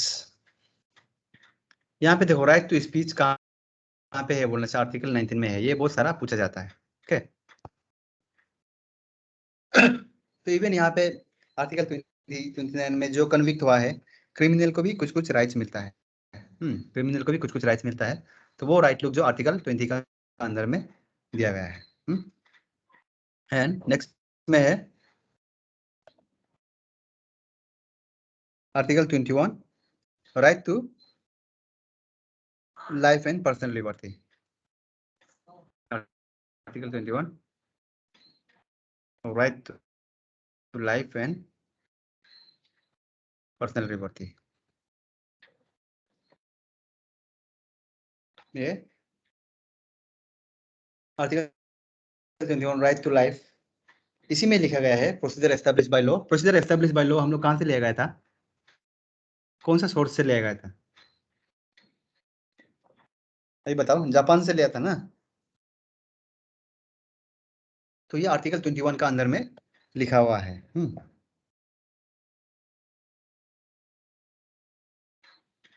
And next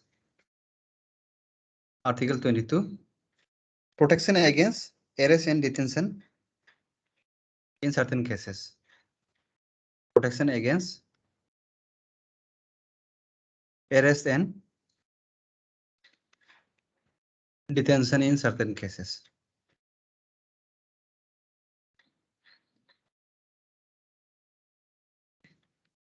देखो यहाँ पे भी कुछ कुछ है, अरेस्ट करने समय कैसे करना है बोलकर। अरेस्ट करने के बाद क्या करना है, 24 आवर का अंदर में मजिस्ट्रेट के सामने प्रोड्यूस करना है बोलकर। अगर कहीं कोई भी नहीं देखा, फैमिली मेंबर को अरेस्ट करने के बाद फैमिली मेंबर को अगर पता नहीं होगा तो उसको 12 आवर का अंदर इन्फॉर्म करना है बोलकर। अरेस्ट क्यों कर रहा है वो रीजन भी बताना है, अगर किसी को अरेस्ट कर रहा है बोलने से। तो ये सब है आर्टिकल 22 का अंदर में दिया गया है। एंड और एक है आर्टिकल 21A, इसको भी लिख लीजिए। आर्टिकल 21A ये है, पहले मैंने ये नहीं था, ये मतलब ये बाकी लोग का आर्टिकल कंपेयर में ये लोग तो ये थोड़ा रिसेंटली ही डाला गया है। इससे self provide state shall provide free and compulsory education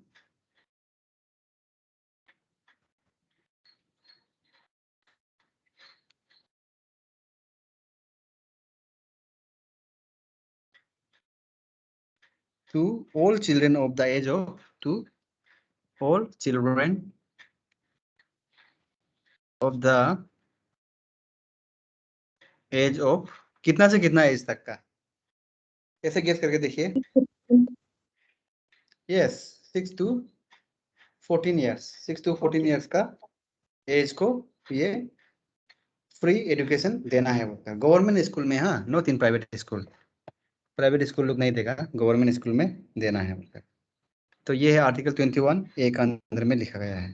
ये कॉन्स्टिट्यूशन में मेनली जो भी चीज लिखा गया है कौन सा आर्टिकल में है उस टाइप से ही हम लोग पढ़ता है। एंड अभी right against exploitation, right against, और इसको नया पेज में लिखिएगा, इसको आप लोग स्क्रीनशॉट कर लीजिए काइंडली।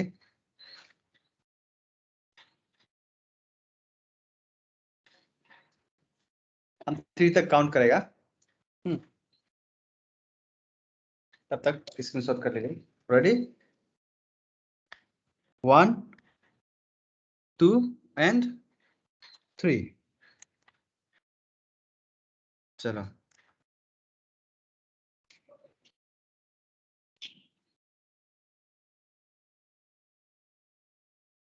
अभी हम लोगों का है right against exploitation.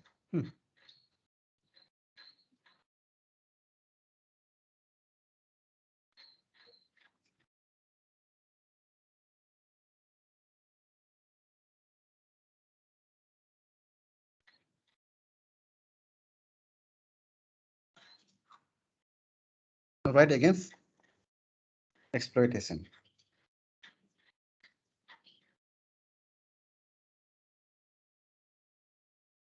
Article 23 and 24. Article 23 and 24. Right against exploitation. Exploitation मतलब क्या है? जब किसी चीज को दमादम यूज कर रहा है बिना उसका वेल बीइंग का केयर करते हुए, उसको एक्सप्लोइटेशन बोलता है। उसको एक्सप्लोइटेशन बोलता है। तो आर्टिकल 23 में ये लिखा गया है कि article 23 says that prohibition of human trafficking and forced labor. Prohibition of human trafficking and forced labor.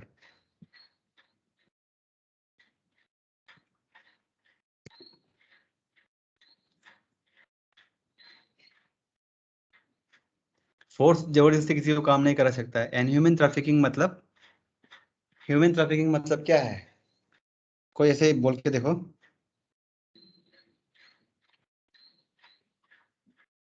Buying and selling of human. हाँ, trading of human is not allowed in India.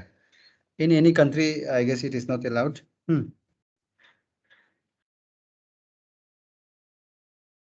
And next में prohibition of employment of children in any factories. Article 24. Prohibition of employment of children. Employment of children in any factories.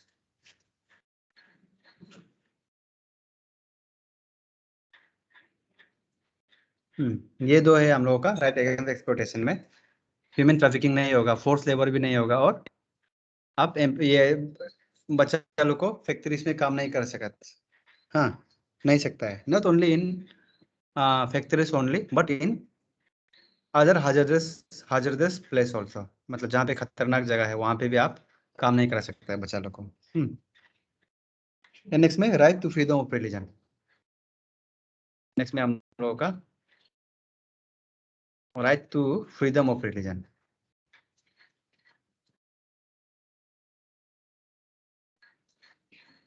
ये कौन कौन सा article में हम लोग का दिया गया है? Article 25 to 28। Article 25 to 28 freedom of religion. तो देखिए आर्टिकल 25 में हम लोग का लिखा गया है, आर्टिकल 25 में freedom of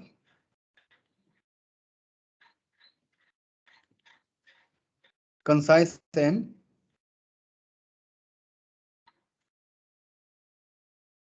right to profess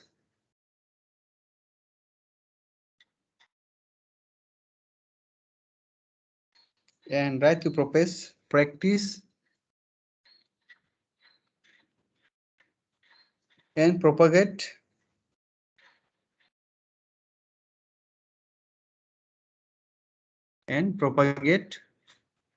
one's religious belief. One's religious belief. One's religious belief. तो देखिए कोई भी आदमी, कोई भी इंडिविजुअल क्या कर सकता है? वो अपना रिलीजियस जो प्रैक्टिस करने मन है प्रैक्टिस कर सकता है, फैलाने मन है फैला सकता है, नॉट जबरदस्ती। किसी को बताने मन है, इन्फ्लुएंस करने मन है, कर सकता है। उसके लिए उसको एरेस नहीं करेगा। हाँ, तो ये है right to freedom of religion जो आर्टिकल 25 का अंदर में दिया गया है। एंड आर्टिकल 26 में freedom to manage religious affair. Freedom to manage religious affair.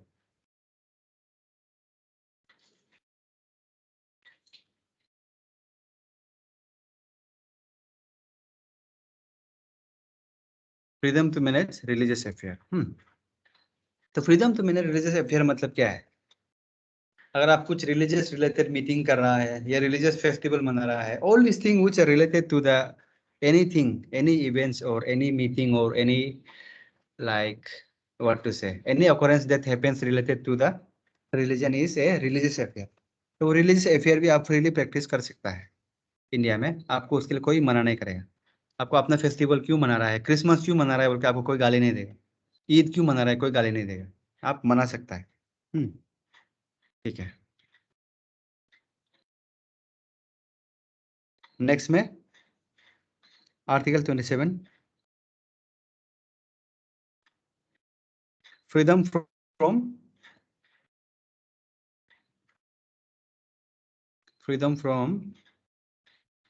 taxation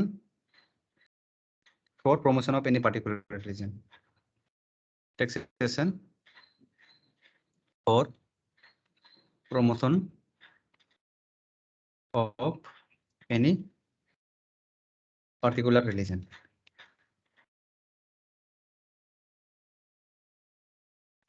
Any particular religion.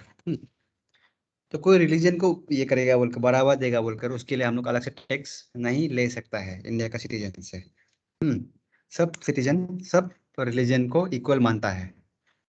Next article 28, article 28 में freedom from attendance of religious instruction, freedom from attendance of religious instruction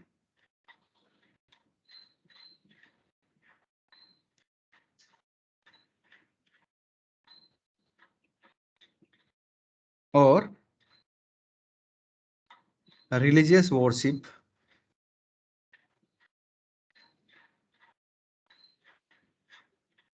or religious worship in certain educational institution.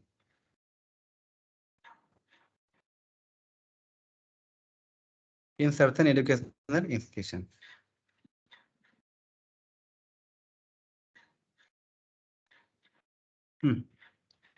तो ये है हम लोगों का। अभी जैसे कि आप सपोज आप वो नहीं है, क्रिश्चियन नहीं है, लेकिन आप क्रिश्चियन स्कूल में पढ़ता है या क्रिश्चियन कॉलेज में पढ़ता है, तो आपको जबरदस्ती उनका प्रेयर ये सब में अटेंड करो बोलकर नहीं बोल सकता है। उनका प्रेयर में अटेंड करो, नहीं तो आपको अटेंडेंस काट देगा, वो सब नहीं बोल सकता है। If some institution are doing this then it is illegal. आप तो कोर्ट में चैलेंज कर सकता है। इसको स्क्रीनशॉट कर लीजिए।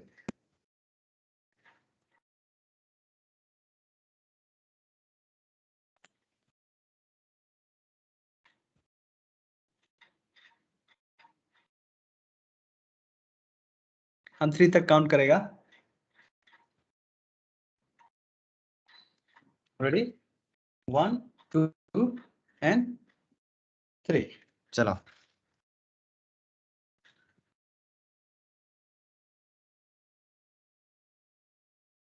अरे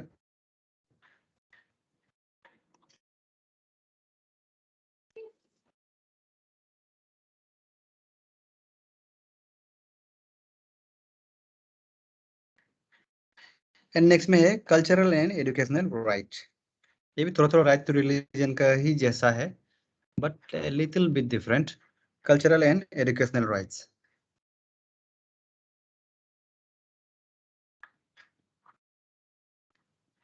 कल्चरल एंड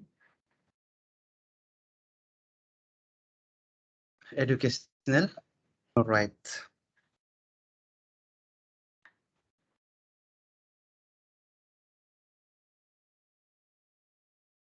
तो देखिए इसमें है आर्टिकल 29 और 30। आर्टिकल 29 एंड 30 ये है कल्चरल एंड एजुकेशनल राइट का आर्टिकल। जो तो आर्टिकल 29 में लिखा हुआ है, आर्टिकल 29 में लिखा हुआ है कि protection of interest of minorities.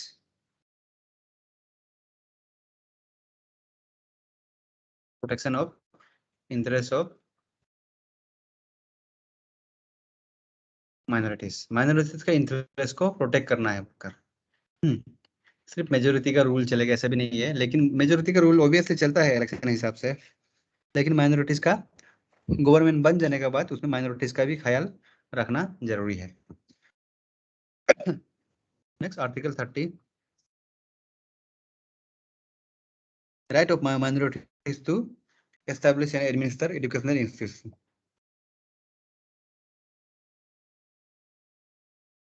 Right of minorities to establish and administer educational institution, to establish and administer administration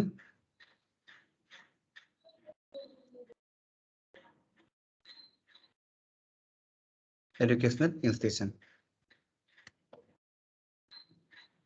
तो कोई भी ये क्या है, माइनॉरिटी रिलीजन का वो लोग भी अपना एजुकेशनल इंस्टीट्यूशन खोल सकता है बोलकर। अभी जैसे कि Don Bosco, Saint Claret College, ये सब क्या है, this are run by minorities group, minorities religion in India. Okay,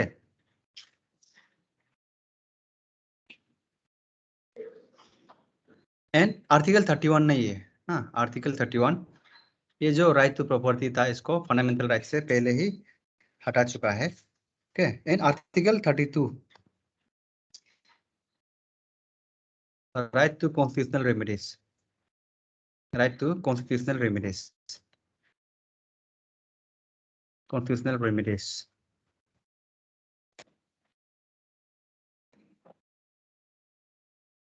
article 32, article 32 में लिखा हुआ है कि right to move to supreme court,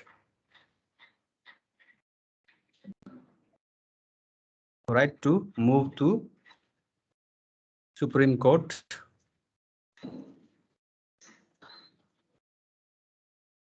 in case of violation of the fundamental rights,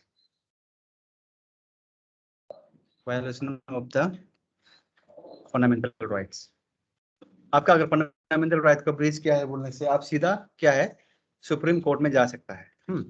आप सीधा का सीधा सुप्रीम कोर्ट में जा सकता है। आपको डिस्ट्रिक्ट कोर्ट ये सब में जाने का बिल्कुल भी जरूरी नहीं है।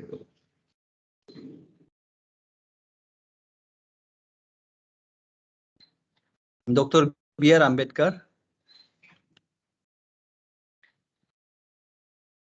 Dr. B.R. Ambedkar called it as heart and soul of the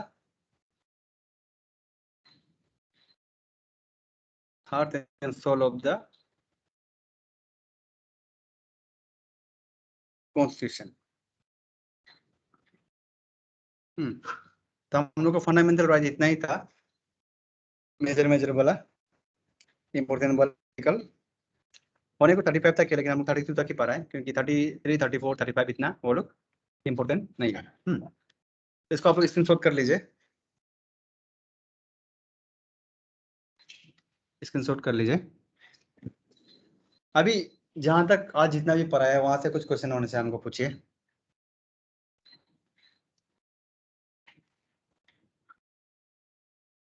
sir article 20 को थोड़ा सा ये छोटा में बता दीजिए ना, I mean, थोड़ा सा 1-2 लाइन में। किसको, आर्टिकल 20 को ना? आर्टिकल 20, हाँ, protection in respect of conviction for offences. Conviction for offence. देखो ये जो उसमें है आर्टिकल 20 में जो है, आर्टिकल 20 में और ये हो गया, इसको मिटा देगा। हाँ, क्या भी स्क्रीनशॉट कर लिया ना?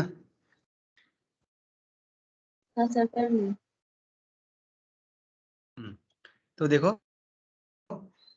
आर्टिकल 20 में बोला है कि कन्विक्स को भी उनको कुछ राइट्स दिया गया है। हाँ, कन्विक्स को भी राइट दिया गया है। कन्विक्स मतलब क्या होता है, जो लोग मुजरिम साबित हो गया, जो लोग मुजरिम साबित हो गया, okay, they are the convicts. लेकिन इसमें क्या है, इसमें ऐसा होता है कि double jeopardy is not allowed. Double jeopardy मतलब वो अलाउ नहीं है। मतलब क्या है, एक गलती के लिए आप 2 बार सजा नहीं दे सकते आदमी को। अगर एक गलती होगा तो उसको एक ही बार सजा होगा। हाँ, आप जैसे कि सपोज 20 अगस्त को चोरी किया था, 20 अगस्त को चोरी किया था, आपको उसके लिए 31 अगस्त में सजा मिल गया, हाँ, पनिशमेंट मिल गया। तो अभी आपको सितंबर, आज कितना है, 17 सितंबर में भी आप 20 अगस्त में चोरी किया था, अभी सितंबर 17 में भी आपको फिर से पनिशमेंट देगा, जबकि 31 अगस्त में दे दिया था। तो ऐसा 2 बार, ऐसा 1 बार से ज़्यादा नहीं दे सकता है। तो ये सब कुछ राइट्स है, उसको प्रोटेक्ट किया गया है जो ऑलरेडी कन्विक्ट है, ठीक है। और इसका बाद एक्स पोस्ट फैक्टो बोलता है। उसमें क्या होता है कि कुछ चीज अगर आपने पहले कुछ क्राइम किया, अगर आपने पहले कुछ क्राइम बोल के भी नहीं, सपोज आपने फिर से 20 अगस्त में अगर आपने सपोज कुछ ये किया, सपोज क्या बोलेगा, सपोज आपने हमको गाली दिया फॉर एग्जांपल, ओके, आपने हमको गाली दिया, तो वो गाली देने के लिए मतलब कुछ लॉ नहीं बना था उस समय, ये उस समय आप गाली दे दिया हमको, उस समय कुछ लॉ नहीं था कि लॉ नहीं बना था कि कोई गाली देने से उसको कोर्ट में केस कर सकता है। लेकिन अभी सपोज 17 सितंबर को ये नया लॉ बना है कि गाली देने वाला को भी केस कर सकता है। हाँ, तो लेकिन हम अभी कल को जाके 18 सितंबर में अब हमको 20 अगस्त में गाली दिया था, उसके लिए आपको अभी हम केस करेगा, ऐसा नहीं कर सकता है। क्यों? क्योंकि उस समय में ये वाला जो ये लॉ नहीं था, अगर गाली देने से भी केस कर सकता है बोलकर। तो वो 17 सितंबर में लॉ निकला है, तो वो लॉ निकलने से पहले वो वाला चीज हुआ है, उसको अभी लॉ निकलने के बाद, लॉ निकलने से पहले वाला जो काम किया है उसके लिए उसको सजा नहीं हो सकता है। ये है आर्टिकल 20 में, बहुत डिटेल में जाने से। Okay, clear? Okay sir. Okay, तो एनीबॉडी, एनी क्वेश्चन?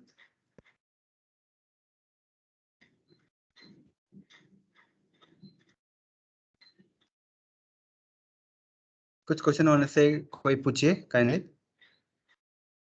आज का क्लास इतना ही करेगा, और क्वेश्चन होने से पूछिए आप लोग, या वो Excuse me, sir. हाँ बोलिए मैट। सर आर्टिकल 22 का ये सर्टेन केसेस में क्या क्या होगा? What includes these certain cases? देखो आर्टिकल 22 में ये होता है कि अभी वेट, आर्टिकल 22 में देखिए, इस सर्टेन केसेस यहाँ पे लिखने में लिखा है आर्टिकल 22 में। ऐसा होता है कि अगर आप अरेस्ट कर रहे हैं, तो इफ अगर आपको कोई सपोज अरेस्ट करने है, पुलिस आपको अरेस्ट करने है, अरेस्ट करने है, फर्स्ट एंड फॉरमोस्ट तो आपको ऐसा आर्बिट्रेरीली हम आपको अरेस्ट करने आए बोल के घर से अरेस्ट करके नहीं ले जा सकता है। उनका पास they must have the warrant, warrant होना पड़ेगा उनको अरेस्ट करने के लिए, वारंट होना पड़ेगा। And they must tell you, they must tell the reason for arrest, आपको क्यों अरेस्ट कर रहा है वो रीजन भी बताया जाएगा, रीजन फॉर अरेस्ट। और अगर आपको अरेस्ट करते वक्त आपके घर वाला कोई सामने में नहीं था बोलने से, within 12 hour inform the family member, हाँ फैमिली को इन्फॉर्म करना पड़ेगा। और इसका बाद क्या है, अरेस्ट करने का बाद भी क्या है, विदिन 24 आवर आपको मजिस्ट्रेट के सामने प्रोड्यूस करना पड़ेगा, within 24 hour produce before magistrate. ये सब है इसका जो डिटेल में जाने से, क्योंकि कोई भी आके अरेस्ट कर लेगा ये भी तो नहीं होता है ना, कोई भी आके अरेस्ट कर लेगा ये भी नहीं होता है। तो ये सब प्रोटेक्शन ये दिया गया है आर्टिकल 22 में। अरेस्ट और डिटेंशन का मीनिंग सेम ही है। सर्टेन केसेस, ये सब केसेस को ही बोला है, आपको बताना पड़ेगा कि क्यों अरेस्ट कर रहा है बोलकर। अरेस्ट तो करने में करेगा, लेकिन they must tell the reason why you are getting arrested. अगर आपका फैमिली के सामने नहीं किया उनसे 12 आवर के सामने 12 आवर का अंदर में इन्फॉर्म कर देना है, और 24 आवर का अंदर में आपको मजिस्ट्रेट के सामने प्रोड्यूस करना है, excluding the travel time, travel time को छोड़ के। क्योंकि अभी मुंबई से लेके आ रहा है बोलने से, यहाँ पहुँचे 24 आवर हो जाने से भी तो तकलीफ है ना। तो ट्रैवल टाइम को छोड़ के लेकिन 24 आवर का अंदर में प्रोड्यूस करना है, क्योंकि अगर ये चीज़ नहीं होगा तो क्या होगा, 24 आवर क्या होता है, 1 डे होता है, 1 फुल डे। तो आपको सपोज अरेस्ट करके रख लिया आज, चलो आज हम करने मन नहीं है कार्रवाई, पर परसों करेगा बोलकर, और 2 दिन रख लिया, और 2 दिन रख लिया, अरे यार क्या हम तो छुट्टी ले लेगा बोल के, फिर 2 महीना रख लिया, ऐसा तो तकलीफ होगा ना। इसीलिए 24 का आवर का अंदर में आपको प्रोड्यूस करना ही करना है, पुलिस कस्टडी से लेकर मजिस्ट्रेट का वहाँ पे। तो ये सब प्रोटेक्शन जो दिया गया है आर्टिकल 22 का अंदर में, अगर इन डिटेल जाने से क्लियर है मेट? Yes, sir. Thank you. Okay, और anybody? Hello, excuse me sir, हाँ हाँ तलंग बोलिए। ये पार्ट 1 में यूनियन एंड इट्स टेरिटरी में आर्टिकल 1 to 4 लिखा था क्या? हाँ हाँ, यहाँ पे आर्टिकल 4 नहीं दिख रहा है, मतलब नहीं लिखा है हम लोग। तो आर्टिकल 4 को इसलिए नहीं लिखा था कि देखो आर्टिकल जो 2 और 3 में जो उसका जिसका कॉन्सिक्वेंशियल ये इफेक्ट होता है ना, देखो हम लोग का आर्टिकल 2 में क्या है, आर्टिकल 2 में हम लोगों का आर्टिकल 2 में क्या था, हम लोगों का न्यू स्टेट ना, admission and establishment new state. हाँ हाँ न्यू स्टेट्स। और आर्टिकल 3 में रीऑर्गेनाइजेशन ऑफ स्टेट ना, रीऑर्गेनाइजेशन जी सर। रीऑर्गेनाइजेशन। तो देखिए आर्टिकल 4 में यही है कि आर्टिकल 4 में यही लिखा हुआ है कि ये दोनों अगर कुछ करता है तो हम लोगों का शेड्यूल ये सब भी होता है, उसको हम लोग बाद में पढ़ेगा। शेड्यूल होता है, शेड्यूल में हम लोगों का ये 12 शेड्यूल होता है, 12 शेड्यूल होता है। शेड्यूल 4 में ये दिया गया है कि शेड्यूल 4 में दिया गया है कि ये representation of Rajya Sabha, representation of Rajya Sabha schedule 4 में, शेड्यूल नंबर 4 में, जैसे पार्ट 1 पार्ट 2 हम लोग पढ़ा था ना, वैसे ही शेड्यूल भी होता है। ओके, ये शेड्यूल 4 में रिप्रेजेंटेशन ऑफ राज्यसभा। Yes. जैसे कि अभी देखो हम लोग ये दोनों का कॉन्सिक्वेंशियल इफेक्ट मतलब ये दोनों जो करने का कारण जो चीज हुआ है वो आर्टिकल 4 में होगा बोलकर, वही है ना। तो अभी एक आप नया ओके स्टेट सर। बना दिया, हाँ नया स्टेट अभी ऐड कर लिया। सपोज श्रीलंका को हम लोग अटैक किया इंडिया ने, तो श्रीलंका को एक हम लोग स्टेट बना दिया, श्रीलंका को, ये इंडिया है ये श्रीलंका है, तो श्रीलंका को हम लोग अगर एक स्टेट बना दिया तो यहाँ से हम लोग को रिप्रेजेंटेशन भी आने के लिए परमिशन देना पड़ेगा ना, है कि नहीं।